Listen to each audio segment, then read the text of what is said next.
Welcome to our channel. Selamat pagi para pencinta Riak Sabda. Kembali lagi bersama saya Frater Ricci. Bapak Ibu saudara-saudari yang terkasih, Injil hari ini menampilkan perjalanan Yesus ke Yerusalem. Dan perjalanan ini berakhir dengan sengsara, wafat, dan kebangkitan Yesus. Dikatakan bahwa ketika hampir genap waktunya, Yesus diangkat ke surga, ia mengarahkan pandangannya untuk pergi ke Yerusalem. Kata-kata hampir genap waktunya menunjukkan bahwa akhir karya Yesus di Galilea sesuai rencana ilahi. Dan kata-kata mengarahkan pandangan ke Yerusalem menunjukkan bahwa intensitas tujuan demi memenuhi rencana ilahi. Terpenuhnya rencana ilahi untuk karya keselamatan Allah di dalam diri Putra, di dalam diri Yesus, Sang Putra Allah. Pesan bacaan Injil hari ini pertama-tama mau menyadari identitas Yesus dan misinya di dalam dunia. Yesus adalah Allah yang berserta kita. Sebagaimana yang dikatakan dalam nubuat Zakaria, Allah yang menyertai kamu.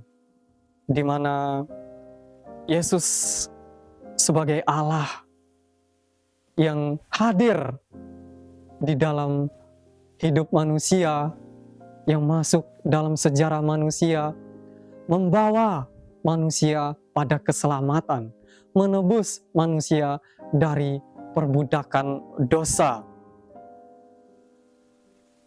Yang kedua, umat manusia yang diselamatkan karena Yesus Kristus melalui jalan sengsara, wafat, dan kebangkitannya dari alam maut. Oleh karena itu, perjalanan Yerusalem adalah perjalanan untuk memenuhi rencana ilahi supaya manusia memperoleh keselamatan.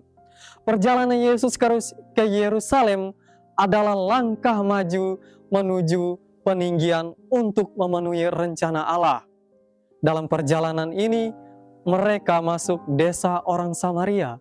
Tetapi sayangnya, orang-orang Samaria tidak mau menerima mereka.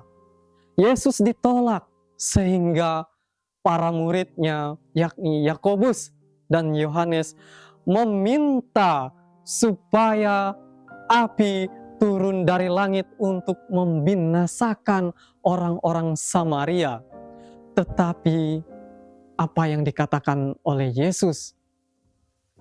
Yesus berpaling dan menegur mereka, yakni Yohanes dan Yakobus.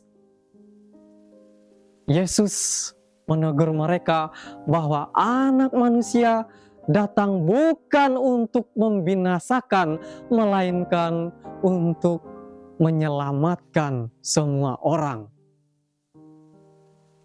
Bapak, Ibu, saudara-saudari yang terkasih, keselamatan adalah buah dari karya Yesus dalam misinya di dunia. Yesus hadir di tengah-tengah kita manusia supaya kita memperoleh keselamatan. Yesus tidak membalas kejahatan, penderitaan yang dia alami, penyiksaan yang dia peroleh, tetapi dia justru menawarkan karya cinta kasih, karya keselamatan bagi siapa saja. Kepada para murid, yakni Yohanes dan Yakobus, Yesus menghendaki supaya mereka juga menjadi penyelamat, meneruskan karya keselamatan bagi sesama, mampu mengasihi mampu mengampuni. Demikian juga teguran Yesus ini supaya kita menjadi penyelamat bagi sesama, memiliki kemampuan untuk mengasihi, memiliki kemampuan untuk mengampuni satu sama lain. Dan inilah rencana karya ilahi di dalam hidup manusia, supaya manusia pun bisa saling mengasihi dan mengampuni. Bapak, Ibu, saudara-saudari yang terkasih, semoga karena permenungan ini iman kita semakin diteguhkan. Amin.